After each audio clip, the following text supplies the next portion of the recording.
caquético, acabado, no fim de carreira, no auge dos 20 e poucos.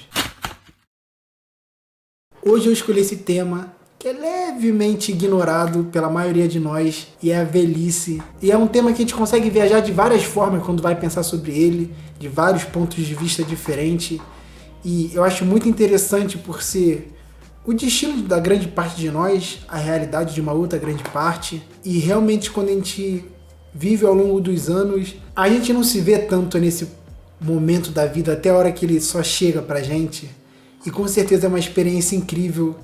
Eu não tenho dúvida que experienciar chegar nesse momento da vida deve ser uma sensação não tão diferente de estar vivo como está agora, mas você ter tantas histórias e tantas coisas para carregar com você, tá sentindo um novo lado seu, deve ser uma experiência interessantíssima, porque na infância a gente experiencia a vida de uma perspectiva que é muito diferente da que a gente experiencia aos 20 e poucos, na fase de jovem para adulto, inclusive na fase de adulto, que já é uma experiência também totalmente diferente. E eu tenho essa perspectiva do quanto cada fase da vida tem a sua importância e tem a sua característica em específica. E não que uma é melhor que a outra, uma é mais prazerosa que a outra, uma é mais alegre que a outra.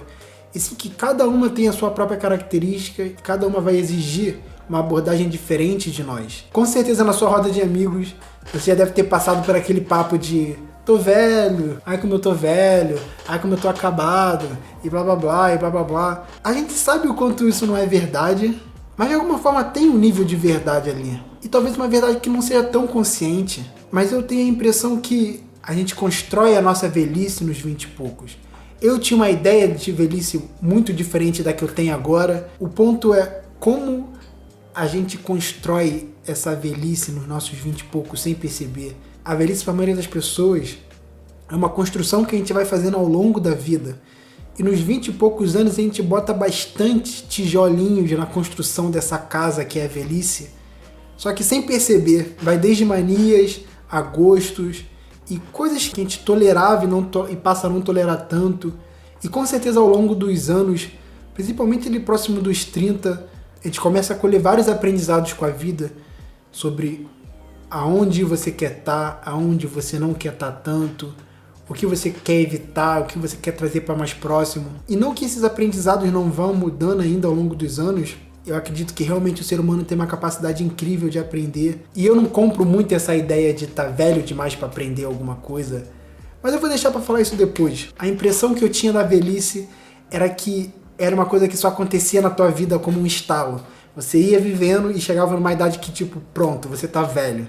E ganhava um kit velhice. Eu acredito que a maioria das pessoas compartilhem dessa impressão também. Se você é uma dessas pessoas, deixa aí nos comentários um eu, qualquer coisa do tipo. E essa minha impressão mudou quando eu parei para refletir o quanto é estranha essa ideia de simplesmente do dia pra noite estalou, mudou e tô velho, sabe? Geralmente as coisas na nossa vida vão num passo tão gradativo, é uma escala de um degradê, de um gradiente, que vai trocando tão aos pouquinhos, que quando a gente dá por si, a gente já tá numa nova fase. Eu não consigo nem imaginar agora qual é a experiência humana que a gente viva, que seja assim no estalo, de um dia você tá de um jeito e no outro dia você tá totalmente de outro, e dali pra frente você vive essa nova fase.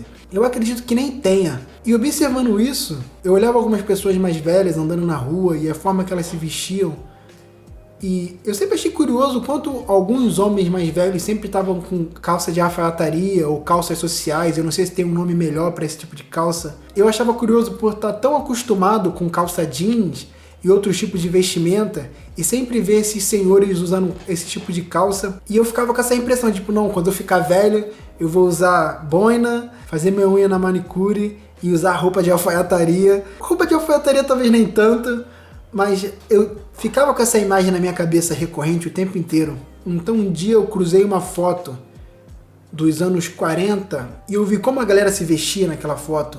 E eu percebi que eles se vestiam exatamente da forma que eu vejo esses senhores se vestindo hoje em dia. E foi quando deu um estalo na minha mente de perceber que eles não passaram a se vestir assim porque eles ficaram velhos. Eles se vestem assim porque eles se vestiam assim nos seus 20 e poucos anos. E foi quando veio toda a percepção do quanto que a gente vê nas pessoas de idade, muitas das vezes, é a cristalização dos 20 e poucos anos dessa pessoa. E a gente consegue perceber isso muito nítido nas músicas. O quanto as pessoas costumam adorar as músicas da época da sua juventude e carregam isso para toda a vida. E lá em torno dos 30, 40, meio que cristaliza esse gosto musical e a pessoa dificilmente consegue se abrir para novos gostos. Eu comecei a entender que isso também acontecia na roupa. E que na real, quando eu ficasse velho, eu não ia ganhar um kit velho e me vestir igual eles se vestem, ou com coisas parecidas. Na real, a tendência é que eu vá me vestir de como eu já me visto nos meus 20 e poucos anos e vai levando isso para a vida toda. E por isso que eu vejo o quanto a velhice é uma construção de tijolinhos que a gente vai colocando ao longo da vida sem perceber, porque nos nossos primeiros anos da nossa juventude a gente está tão aberto, tão disposto a experimentar tudo, a conhecer novas coisas, que a gente vai absorvendo tudo que o mundo vai jogando pra gente e escolhendo algumas coisas, e essas coisas vão tomando seu espaço e vão se firmando na nossa vida, e depois a gente começa aos poucos avançando por uma fase de consolidar e de conservar isso que foi recebido, e não se mantém mais tanto aberto para as coisas e para o mundo em si, e passa a só manter o que a gente já adotou, conservando isso da forma mais forte possível, para não se perder e nem se abrindo para novas coisas. E é um movimento bastante natural do ser humano. É difícil você encontrar pessoas que fogem dessa regra. E eu não acredito que a gente seja incapaz de fugir, só que não dá também para ignorar a tendência forte da nossa natureza de colocar a gente nessa direção. E eu, sinceramente, quando me imagino mais velho, eu não gosto muito dessa ideia de me ver consolidado e conservando algumas coisas dentro de mim. E eu gosto de me ver muito aberto, como eu me vejo hoje ainda. Não de mergulhar no que a juventude vai estar mergulhada quando eu tiver nos meus 70, 80 anos, mas de conseguir olhar com os olhos deles para as coisas e ver a beleza que eles encontram no que eles tiverem que encontrar. Por enquanto ainda não tive esse desafio de perceber a minha resistência para as coisas novas que tem no mundo, mas a minha hora com certeza vai chegar. E eu vou ver o quanto eu vou conseguir realizar esse meu ideal de como eu me vejo na minha velhice. Essa tendência indiscutivelmente natural que a gente vê se repetindo ao longo da vida das pessoas me leva àquele ponto que eu falei lá atrás sobre algumas das crenças que a velhice carrega e que, para minha vida, eu levo como mito, que um deles é o que eu falei sobre estar velho demais para aprender. Essa ideia nunca me desceu muito bem. Sempre fui muito fascinado com a capacidade humana de aprender as coisas. E sempre quando eu ouvia alguma história de alguém na terceira idade que conseguia desenvolver alguma coisa, se formava na faculdade, começava uma nova profissão, desenvolvia algum trabalho artístico e mergulhava, isso sempre me encantava muito. Você conseguia ver a vida de alguém vivo, a pessoa que estava ali se desenvolvendo e que não estava parado sendo arrastado pela vida. Como muitas pessoas se encontram até antes de envelhecer, que entram no estado de entrega e só, agora deixa a vida acontecer, sabe? Tipo, meu momento já passou. Sendo que se você tá vivo, como seu momento já passou? O nosso momento passa quando a gente morre. Se a gente está vivo, com força e com saúde, o que te impede de construir qualquer coisa?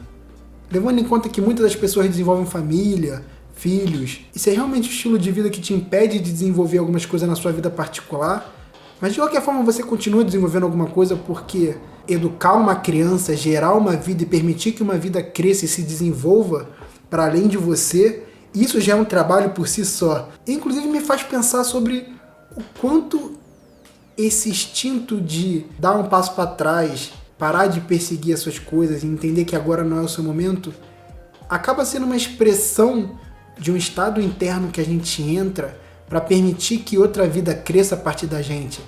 Porque seria um pouco conflituoso você tentar gerar uma vida e ao mesmo tempo perseguir um sonho.